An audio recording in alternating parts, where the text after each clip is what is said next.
Okay, so this is Balancing Structure and Creativity interview with Todai Ryan, part 2. And again, this is in dialogue with Sifu Freddie Lee, FMK, to my fellow Todai regarding some ideas that I've had about our kun, um, and not only how we can balance the structure and creativity, but also how we can set the bar for a modern kung fu. So I just have a couple of more slides that I want to show. Um, Actually, these ideas are just initial ideas, but I've tried 3 times to tape them. Um, Yesterday, I went outside and I like to do my taping outside for most of my stuff for FMK, because I like to be outside in general, um, and I like to train outside in many ways, not just body but mind ways. Um, but as it turned out, I talked to a camera for an hour outside and then found out that the camera had not been properly turned on and I had recorded nothing. And then last night I made kind of a fictive interview of myself in the future, and that has to do with an upcoming slide. What I might say in a possible future if FMK, modern kung fu in general, was to develop through us in certain ways. But I got partway through that video and I wasn't liking it, so I stopped it, and I've taken the third attempt today, and I think this third attempt at expressing what I want to express is turning out alright. So just got a couple more slides. It may take me a little bit to talk about these slides. Bear with me, it's not going to be another hour worth of material. So another question that Sifu has asked: if I was the owner of a kun and had $100,000 to spend on its development, how would I spend the money for the betterment of the kun and its todais? A separate question, but yet I find it to be related. Should we place a limit on our growth? First of all, I want to concede that I'm not the best person to give any kind of advice on business and money. That's not exactly true. I mean, it's true to some extent. In other extents, it's not. I coordinate an academic program that's really subversive. That's very difficult to find money for, and that academic program is called Ghana Studies.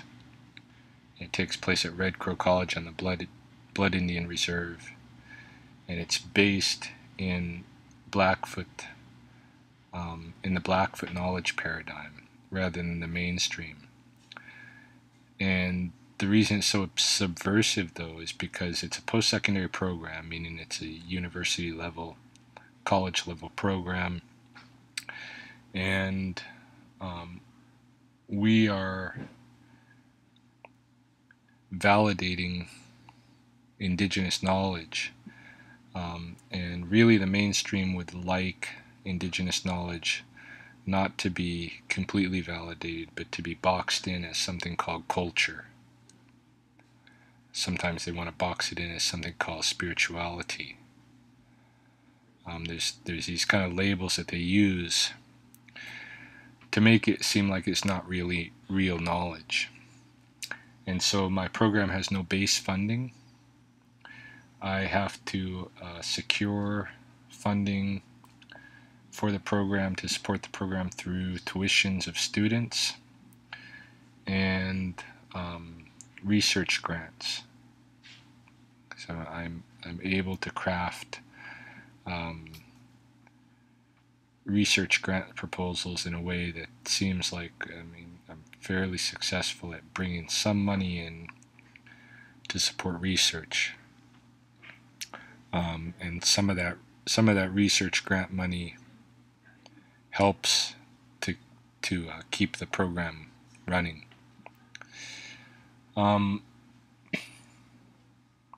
But I've been doing that for 10 years, and I've managed to keep running a program that I think in many ways, many people here where I live would like it not to keep running, because it competes with the universities, and because it's subversive in other ways. For instance, we grant degrees. We grant bachelor degrees in Ghana studies, we grant master's degrees in Ghana studies, and we give a certificate that we call Gachsenon, meaning our elders, which is our PhD equivalent. We grant degrees, and we're not given any authority by the province of Alberta or by any external body to grant degrees. And so I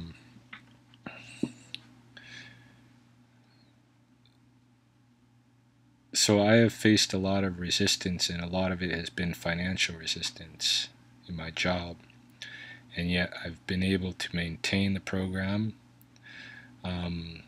The program is so good that almost by student word of mouth alone, we're able to attract enough students to keep it sustainable. And I always end up with a balanced budget. I've never been in the red. So I'm good with money in that point. I juggle in most years between $300,000 and $400,000, and I'm able to do so in a way that it's managed well, and we're not sinking. Every year we're growing bigger and bigger. How I do this, I don't exactly know, because in my personal life, I don't know if it's that I'm not good with money. I guess in some ways it is that I'm not good with money. But basically, I live paycheck to paycheck, and I have for forever. I occasionally have a little bit of savings, but I've never had something like $100,000 in savings that I could invest in creating a business for myself. And it it has to do, it doesn't it doesn't necessarily have to do that I'm bad with money, because I think if I had a lot of respect for money, I might do things different. I don't have a lot of respect for money. None of my decisions in life have been based on finance. All of my decisions in life, my big decisions, have been based on, I think, my spirit speaking to me, tell me what it wants to do, and me trying to realize that in different ways. But in general, I live paycheck to paycheck. my bills for the rent of my house, my bills for, and I choose to live in a house. I don't live in an apartment. I don't live in a condo, and some of that is to afford myself, um, more freedoms to do things that I might not otherwise be able to do in a different living situation, like bring wild birds into my house and help heal them. Um, but yeah, with rent and bills and taking care of my family and all of this, um, and being that I work for a small community college on an Indian reserve that's in an impoverished community to begin with, like a third world kind of community. Um, I make probably a third of the money that a normal university professor can make, and it just covers my bills and enough, that I'm living well. I've got enough food. I've got a little bit of spare money that, when I need to do something, I can usually do something. Um, the scary thing is I don't have ever a parachute of money that if a real emergency comes up, like I have a pet dog, and my dog got sick a couple of months ago, had a serious internal problem that she needed surgery, and it took all of my savings to get that surgery for her. Right now, I've got no safety net like that. Like I don't even got a month's rent in savings put aside to where if there was a problem at all, that I would at least afford the rent. So in some ways, I'm I'm not great with money personally, but when it comes down to business, I've been able to successfully do something that's growing year by year for at least the last decade. But in terms of this question, yeah, you got to take my opinion with a grain of salt, because I don't. My mind doesn't work with money very often. Very well.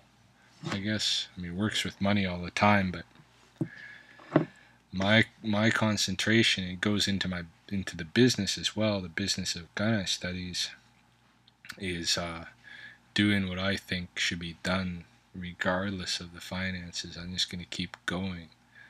Um,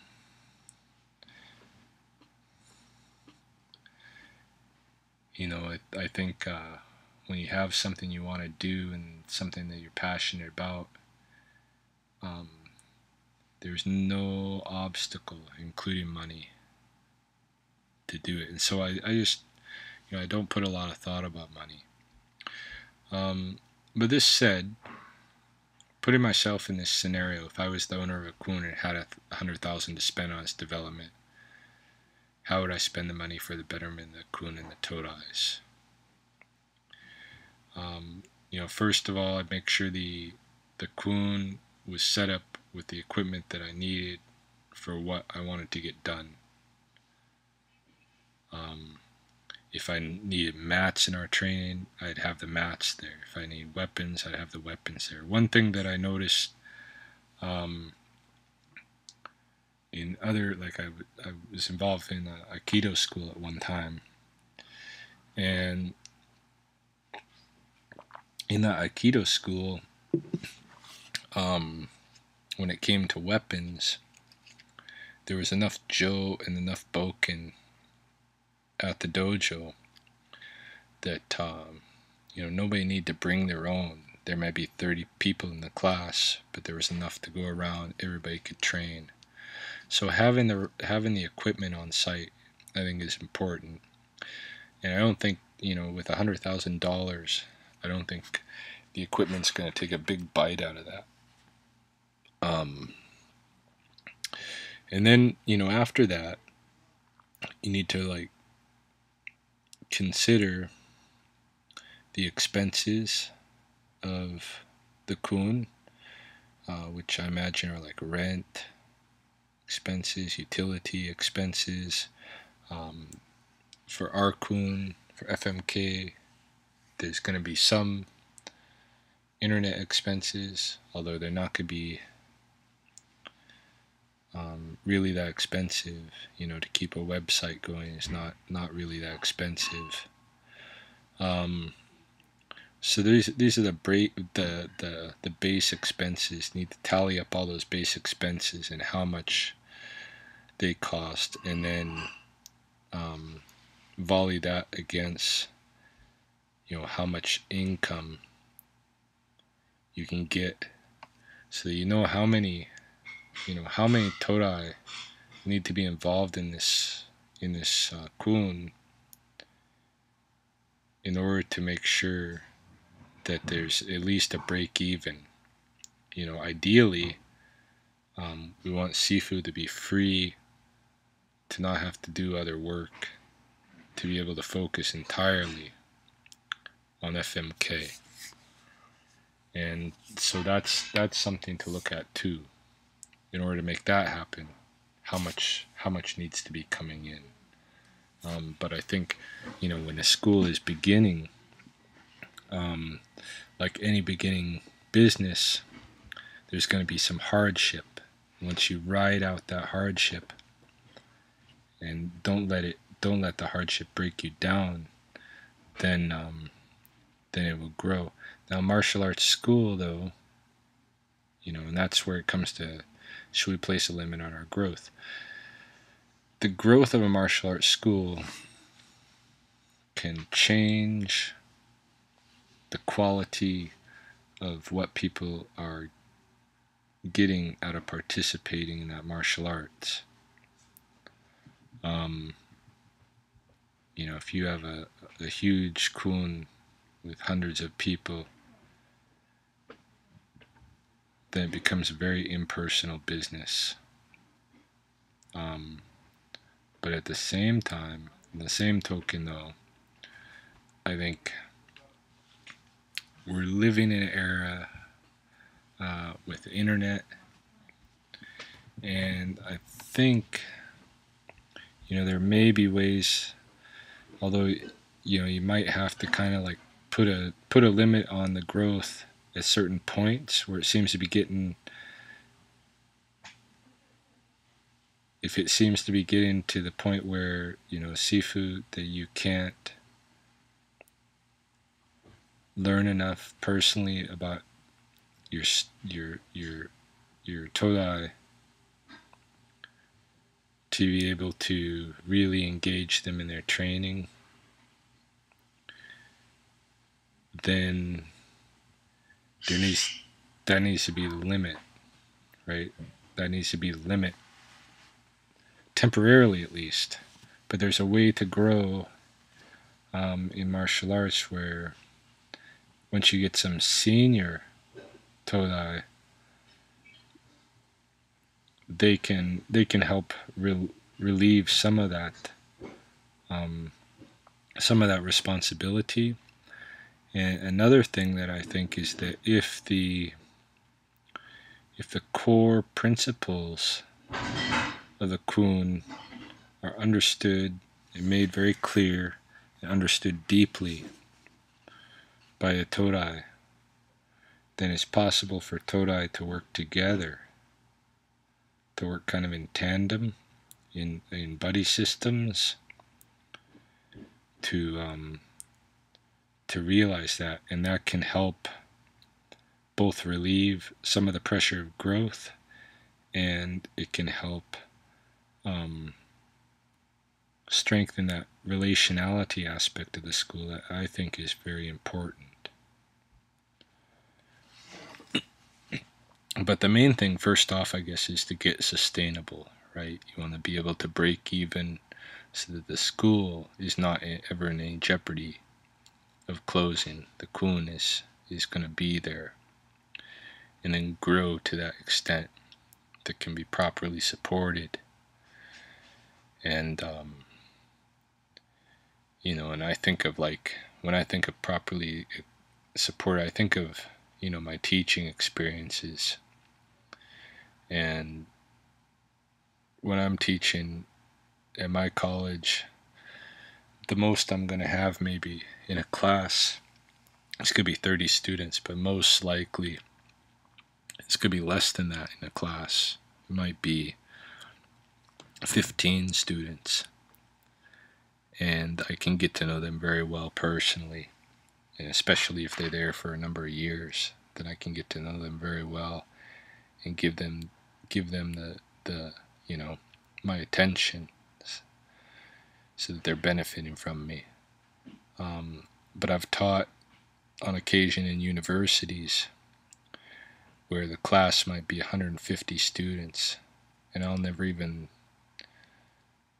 learn more than a handful of students' names matched with faces. It's so impersonal, and you don't want to go there. You don't want to go into that. I don't think, if it was me and I was looking at what we're aiming to do, which is both become way healthier ourselves, have a lifestyle that we're promoting, and make an impact on society, the impersonal is not going to be able to do it. So somehow that growth and that personalization, that relationality, and the family aspect need to be balanced. And like I said, I think that can happen through not only being aware of when things are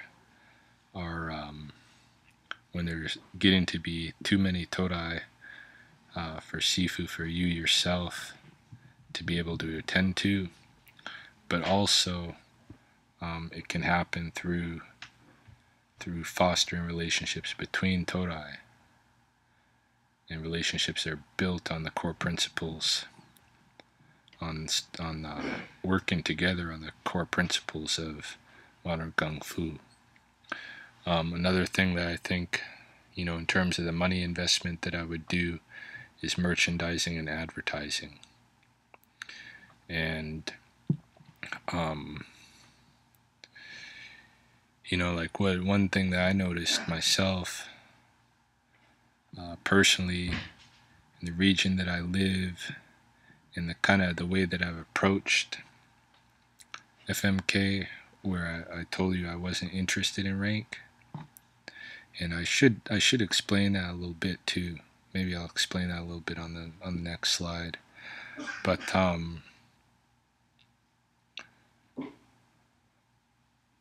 for me, a tank top to train in is not going to work, because here in southern Alberta, it gets really, really cold. Like a good part of the year, it's 20 below. And maybe for a couple of months, tank top will work, where I can do videos of my training with the FMK merchandise that's helping to advertise. But for much of the year, tank top won't do. So you need to maybe think about expanding the merchandising, both for people that aren't seeking rank but want to advertise the Kun, and for people that live in different climate situations, and that may train outside to advertise the Kun. So these are different ways that I think I would spend the money, and I'd probably be a little bit frugal, because unlike my situation now, you might not be able to re-raise another $100,000 to continue supporting it once this $100,000 is spent. So if the $100,000 is supposed to bring this business to be self-sustaining, then that's what needs to be planned for. And so there's all those factors involved that I've talked about, and probably more. Sifu, you would understand this question a lot better than I would, and because you seem to be better with money. So moving on, last question. What do I believe has to be done to take it to the next level? All right, so okay, one thing that I said I was going to on the last slide that I said I was going to address here is in terms of why did I say I wanted to participate, but I don't want to be involved in the ranking. In fact, it was a video Sifu that you made saying that you want to do away with the rank that really sealed the deal for me, where I decided to contact you. Okay, now it's at the point where I want to get in. Part of the reason, the big reason that attracts me is because I see the ranking and the hierarchical structures as part of the mind dilemma, part of the mind's unhealthiness.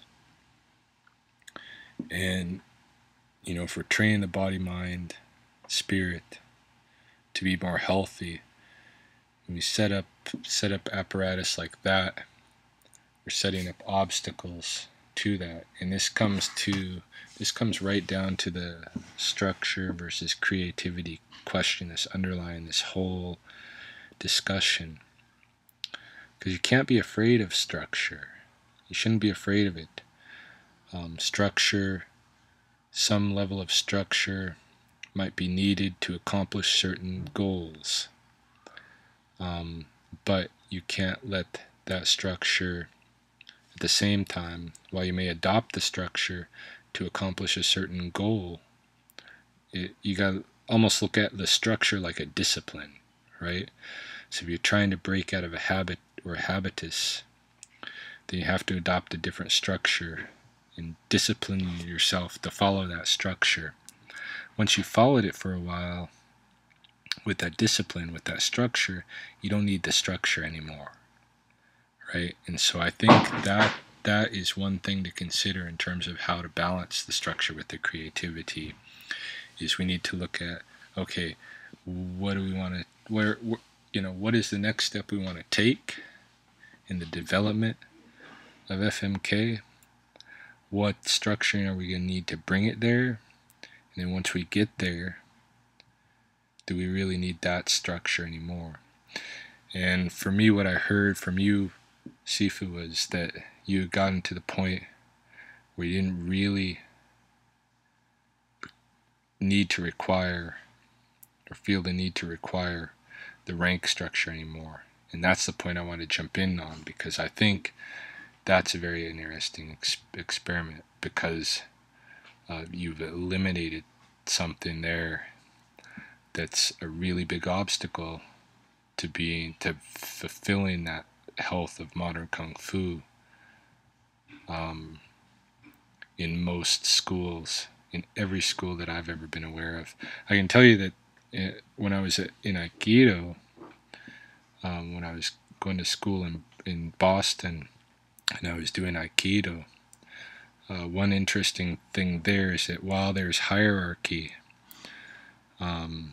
there is a sensei and there are ranks, that hierarchy was almost visually hidden, because the only people that don't wear hakama, the leggings, are the white belts first in the door. But once you go through first testing, you wear that hakama and your belt is hidden under that hakama. And so it eliminates some of the visual aspect of that structure. Another part of Aikido was that everybody trained in the curriculum all at once. There wasn't a beginner's curriculum that grew to an advanced person's curriculum. The curriculum of the school was the curriculum of everybody. And so a typical class, you'd go in and the sensei, after your initial rituals of bowing in together, then the sensei would demonstrate something. Everybody would try to practice that something. Some people had seen it many times before and practiced it many times before and were very good at it. Other people that were beginners may have just been seeing it for the first time and they weren't very good at it, but they could benefit from the advanced students that they were working with, and so maybe make advancements in that practice a little bit quicker. But the main thing being that there wasn't, in most schools, there's a really evident hierarchical thing going on, where you have beginner curriculum to advanced curriculum, and you got beginner rank to advanced rank, and you've got all these kind of seniority things. And in our cultural situation, our mainstream cultural situation, that just feeds into that habitus of, I'm better than so and so. So I think the experiment of being involved in FMK without being involved in ranking, it's the thing that, in a sense, like movies are made out of. And you have like Karate Kid, and you see there's no ranking involved, right? The ranking thing becomes a joke in the movie. Well, you're gonna be going to do your thing now. Here, have a black belt, or whatever, right? So this is one thing, is I think, and it's not to do away with structure, but it's to understand that structure is there to take you to that next level. And once you're at that next level, you got to be willing to shed structure and look at what your next goal is, and what kind of structure can help bring you to that next goal. How to balance it with creativity is also a very good question.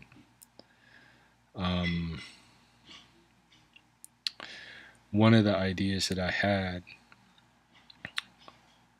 there was kind of like a daydream idea almost, was, I think in North America in particular, and I've seen the same thing when I've been to Europe. I've been to England and I've been to France, but I see that public parks, and I don't know if it's the same way all around the world, but public parks, there's a lot of public parks, and public parks seem to be more and more, they're being delegated as areas to take children, but they're not really for adults. Adults will be there, but as supervisors to children. And so even the playgrounds are becoming more and more like for little like toddler type of children, made of plastic and crap.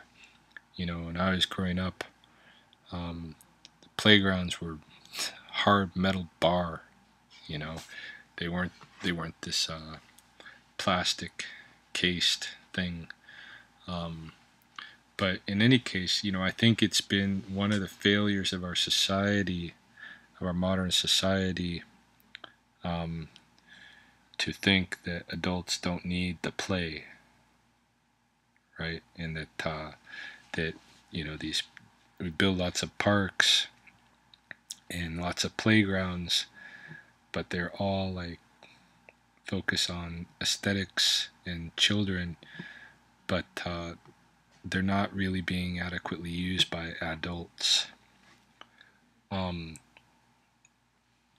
because I like to work outside, because I like to train outside, maybe this very much influences my answer in terms of what do I believe has to be done to take it to the next level. But I think, one of the ideas that I've had, the daydream idea, is that,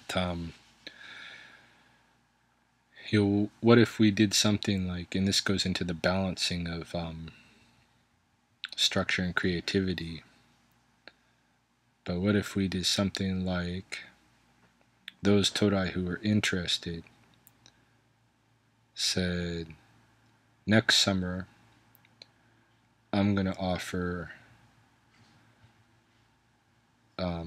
Zen fitness in the park by my house 1 day a week for the public. And then that gives a whole winter for them to develop a really nice Zen fitness routine. And they could be developing it as an exercise in their own creativity. They could be, they might draw off a lot of the stuff that you have put online. And then on the other hand, they might draw off of exercises you haven't put online, things that they've come up with or things that they've seen elsewhere, and develop some really nice routines, things that they can lead a group of public through in the next summer, when the next summer rolls around.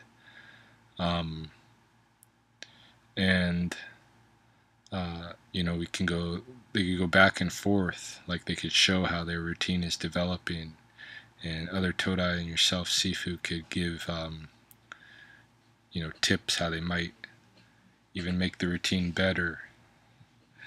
And at the same time, they could be training to the extent that, because if they're gonna represent Zen fitness, then they gotta live that representation, right? So they could be training themselves all winter to be really good representatives of Zen fitness for the summer, when the next summer comes around. And then when that comes around, they could be wearing, when they put it out, then they put out they put out some posters or something to attract people, or some pamphlets and stuff to attract some people in their local area to their local park on a Sunday morning to do Zen fitness. That poster stuff can be advertisement for FMK as well. And then they can have information material on FMK on site at their parks when people participate in the Zen fitness with them. And they can be wearing FMK merchandise as further advertisement. They can even offer, if we want to do this, say they get a core group of people that are doing Zen fitness with them every Sunday or whatever, and that core group is starting to get really committed. Well, maybe you want to all do it in kind of a, in a uniform way. Maybe they'll like the apparel that you're wearing, and they can get some maybe Zen fitness apparel, and everybody can have similar outfits and go through this routine. Maybe have 2 or 3 routines so that you can mix things up so that nobody gets bored.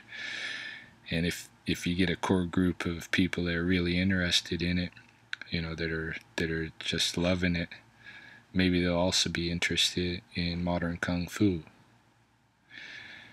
And this is a way for people to exercise their creativity, Todais to exercise their creativity, and at the same time be contributing toward the Kun. There's the there's the potentiality, down the road as well, to promote Zen martial arts in similar fashions as that example of Zen fitness. And I think if we really want to make an impact on society, then down the road we need to think about having other modern kung fu kun locations, go up for Todai that make it to that point where they think, where it's they can handle being a Sifu for a localized group. I mean, one thing about doing a Zen fitness for public and doing it free as advertising, it's also going to be advertising for the Kun in general. Might get more and more people interested in the Zen martial arts, but it's out there in the public because it's in the parks. It's out there in the public eye, and you've got online Todai from all over the world, and the more online Todai from all over the world, the more parks this can be brought to. This is a way, in terms of impact in society, and this is just one idea, mind you, there can be a lot of different ideas for ways to bring this out, to make it more public, to have a greater impact on society, and to help the Kun grow at the same time. But having something in the public parks where it's visible and the public is seeing something different than what they think of a lot of times when they think of, martial arts in their area. They might think of MMA, or they might think of these, schools, and but it's very different when you have martial arts right in the park, in your neighborhood park. It's so much more inviting, I think, and we just don't have that in North America. It might happen here and there, but I think in general it doesn't happen, nor do I think in most of the Caucasian European countries do you see this happening.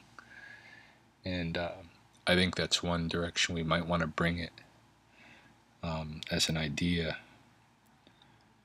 for bringing modern kung fu out public, and at the same time bringing it to the next level, because it is giving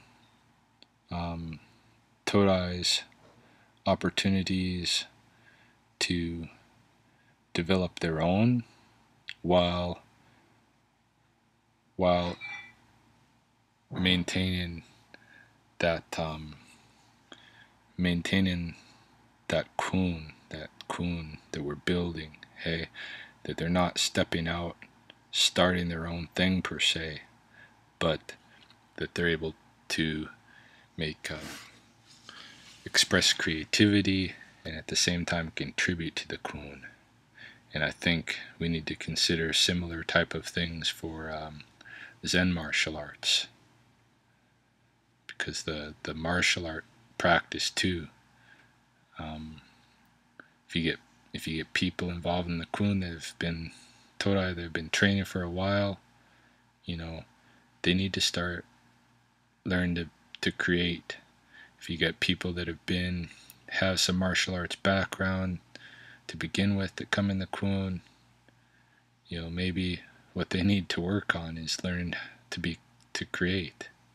Right? I think the kung fu dance thing is a really nice way of bringing creativity in, but I think there are other ways, and other ways that can help